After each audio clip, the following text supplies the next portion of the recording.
Moths, in my opinion, are probably the most underrated and underappreciated of all the insect groups. Compared to roughly 60 species of butterfly we have in the UK, there are around 2,500 different moths, which come in all sorts of bizarre shapes, colours and sizes.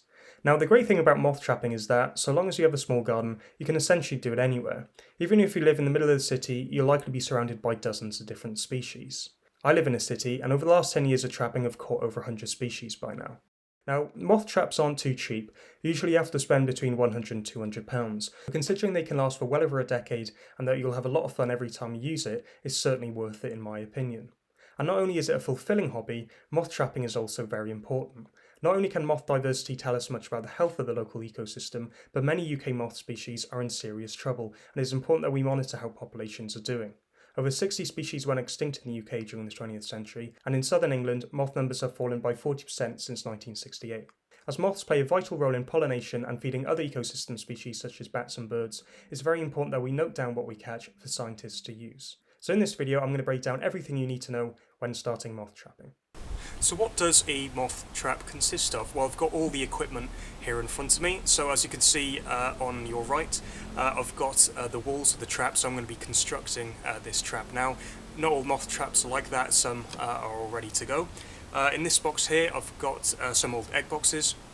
These are what the moth's going to be landing on and chilling out for the rest of the night once they come into the trap. And in this box here, we've got the electrics, because of course, for every moth trap there needs to be a light.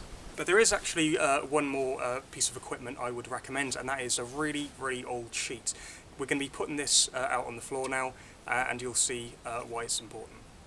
The main function of this is, well, first of all, it's going to be making sure that the bottom of the trap is going to get too wet, soaking up any dew that will form on the grass. Also, not all moths actually will land into the trap itself. Some will hang out on the outside and might actually even land nearby. So having a white sheet will make it easier for us to see them when we come down in the morning and not accidentally tread on them. Once you know you have everything, it's time to assemble the trap, although as I said earlier, some traps aren't collapsible as mine is.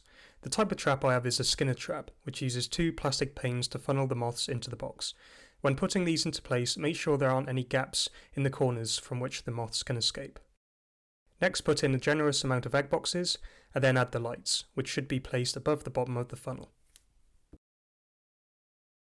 So yeah, here's the setup all ready to go. The way it works, the moths are going to be flying above the trap.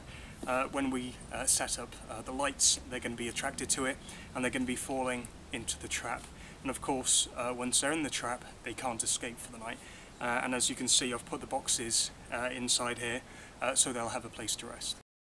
Finally, it's time to set up the electronics. If you'll need an extended cable, which is likely, make sure you cover the extension cord reel with a bag or two to stop ants, dew or unexpected rain from entering the sockets. When it comes to books, Moths of Great Britain and Ireland by Martin Townsend and Paul Waring is the go-to book. It's packed with fantastic illustrations which can be instrumental in IDing difficult species. The best nights for moth trapping, from my experience, are those that are dry, warm and still. Once the lights are on, the moths will very quickly come in, and it's very tempting to see what it contains a couple of times before you go to bed.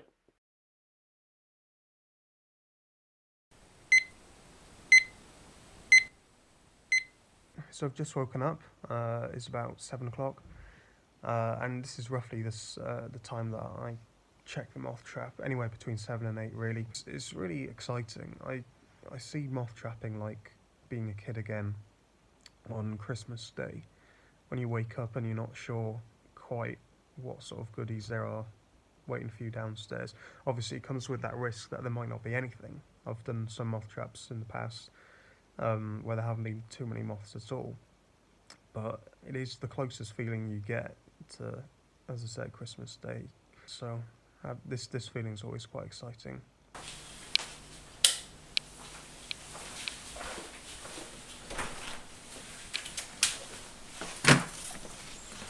This is the moment of truth. Right from the start I knew this was going to be a pretty good trap, as I could see some moths already perched on the outside of the box. We were joined by family friend and fellow mother Essex, who quickly spotted a new species for the garden, a clouded magpie. He kindly agreed to take part in the video and add a few tips of his own. So this trap, you take this light off first of all like that and put it carefully out of the way. Don't stand on that and break it. That'll be annoying. Opening the flap carefully so you're not squashing any moths that might be sitting near them. And take one egg box out. The egg box acts like they mimic the leaves that the moths will roost under in the day. Close that down, so try and keep them in as much as possible. I always try and disturb this as little as possible. There's nothing on the top. Sometimes you get them on the top. Oh, nice. Underneath now. Look at that one. And what do we have there? Oh, now this is the joy of moth trapping. I'm learning. I know it's a noctuid from the family Noctuidae, but I don't know which one that is. I'd have to look in my book. But look at this one here as well. You see on the top of the egg box, a little green pug. I think that's a V pug. I think. I've just seen that there's a scare silver lines moth in the trap, which I'm super excited about. This is the first time in about 10 years that one's been into the trap, so we'll come to that in a little bit. But now let's see what's underneath this egg box here. Try and be very delicate. Oops, sorry. When you take it out, because if you knock it against something, then something might fall off. And we've got an old lady moth. Look at the size of that moth. And I was telling my dad the last trap that it's been a while since we caught one of these. Have you ever had one of these, Essex? I've never had one of those in the garden. I would remember that. Yeah. Oh, I would. I didn't know they were so big. They are. And that one, the one just beside it. There's the little white one is an ermine. I know that one. Yeah, that's a buff ermine.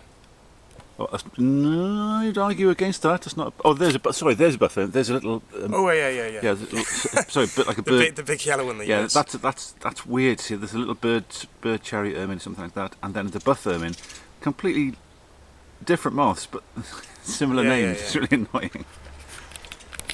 Wow, beautiful. I think this is a rustic moth. So look. By the looks of it, there's no bridge. Yeah. And I think this one here is a shuttle-shaped dart. Getting as close as I can to that one. Nice. On to the next one. Ooh, careful. There's a...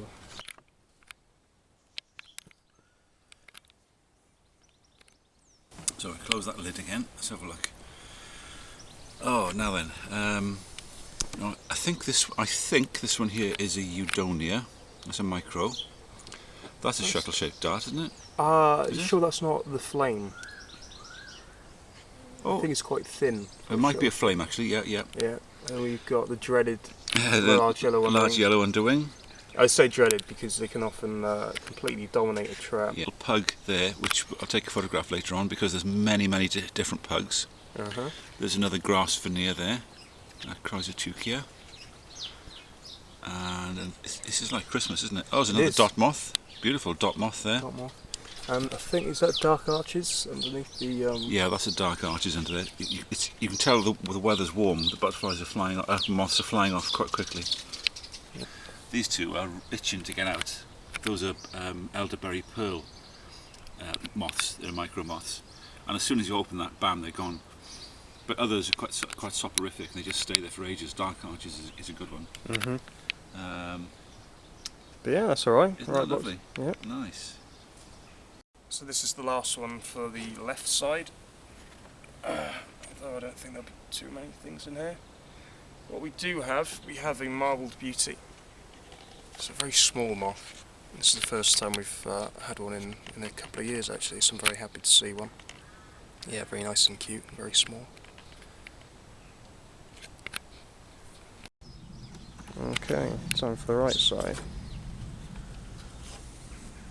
And if you'd like to start us off. Watch out, these two elderberry pearls are going to go flying now. Off they go. Bye bye. Alright. Let's get this one first. Yeah. And disturb the others.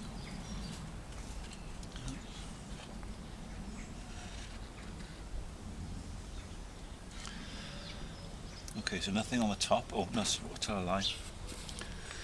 That's one of those carpets, isn't it? Oh, it's gone. We'll have to look back at the video for that one. Yeah. It's in good quality. Another grass veneer in there. A couple of caddisflies, so let's turn it over. Ooh, ooh, oh my god, wow, what the hell is that? Is that a small, that's a phoenix there. Wow, Oh, that's a new one for me. this one, the That's big one. Incredible.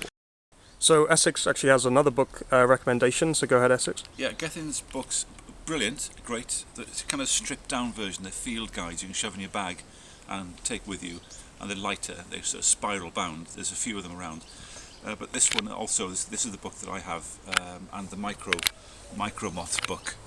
These two, for me, I like the together. They're the Bible, and inside you've got the plates showing the pictures, and also sections about the different families, etc., and slightly closer stuff.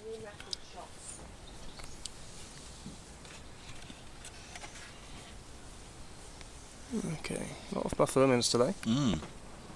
What was a magpie? So is that a micro moth then? I think so, and this is a ribbon wave. Yep. Lots of grass veneers. Buff ermine. Yeah, and what's it on the other side? Got another large yellow underwing. Large yellow underwing. Oh, that's a bright line, bright eye. Bright line, bright eye, yeah. They're quite common. There's a flame. Yeah. It's a micro eudonia. Heart and dart. In there. Yeah. Make sure that you record every species that you can recognise, and take photographs of the ones you're unsure about to ID later. And we've got something, well, I'll tell you what, I'll take this off now. Do you want to do that unusual one first? This one? This one, right? Oh, I don't know what that is, but I'll just take this out quickly. No, nothing on this one. Well, except for, double square spot, I want to say that is. Where's that gone now? Where is he? There he is. Again, a lot of moths are called by how they look, the patterns on them. So a double square spot, quite distinctive. Yeah. So yeah, this is the first time I've had this moth in about a decade. It was actually on, I think, my first trap that I did back in 2013, and it was very, very special for us to get another one. They're not very common at all. They're very scarce. What's it called again? Scarce silver lines. After finding a swallowtail in the corner of the trap, it was time to start releasing the moths.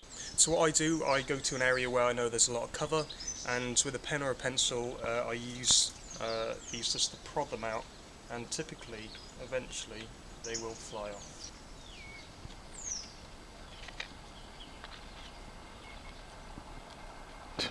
So yeah, that's the end of the moth trap today, and we've had some fantastic species this morning.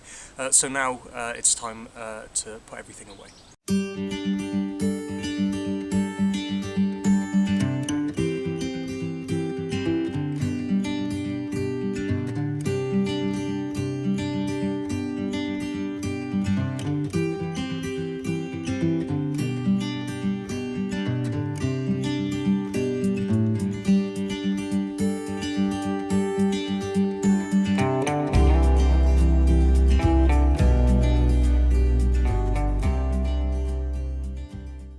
If there are a few species that you're still struggling to ID, a few Facebook groups can help you out. These groups are typically very welcoming to newcomers and respond within a few minutes.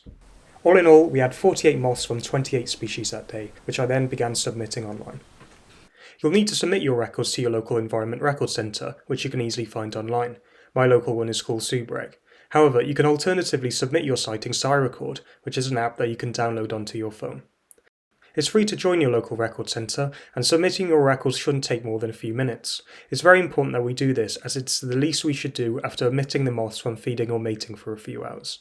Once your records have been submitted, you can feel the satisfaction that your hobby also feeds to a higher purpose, to see what species need the most protection in the decades ahead. So that's moth trapping. Give it a go, and join the thousands of us across the country that take part in this very fun and very important pastime.